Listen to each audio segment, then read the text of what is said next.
2, 1. Honoring the 1967 Cleveland Summit, a replica of the press table is unveiled in front of the American Cancer Society on Euclid Avenue. 56 years ago, the Negro Industrial Building stood here, where the biggest names in sports at the time, including boxing legend Muhammad Ali, gathered to make a statement about social justice. And they've taken away his passport and his championship. Call the guys. Call the guys. Tell them to head toward Cleveland. The champ needs our help. Former Browns player, 86-year-old John Wooten, attended the Cleveland Summit. He is in the iconic photo that includes sports greats like Kareem Abdul-Jabbar, Jim Brown, Bill Russell, and Carl Stokes, who would become the first black mayor of a major American city.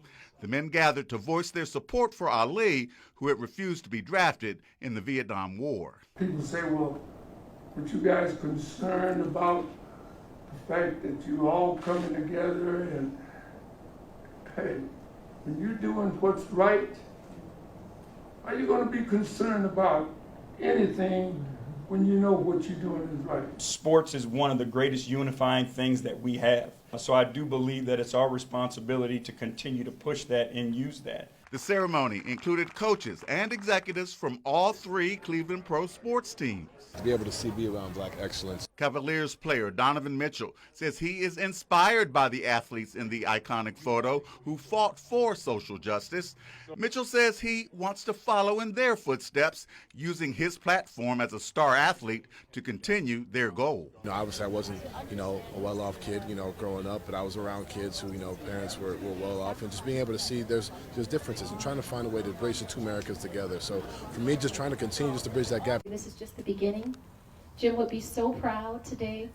I'm so proud to be here and represent him. The sculpture, called A Seat at the Table, includes 12 microphones representing the 12 courageous men who sat here. When you think about a microphone, it's a tool that amplifies voices, that broadcasts messages. And that's exactly what those men did that day, was take their seat, come together, and amplify for our community.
In Cleveland, Kevin Freeman, Fox 8 News.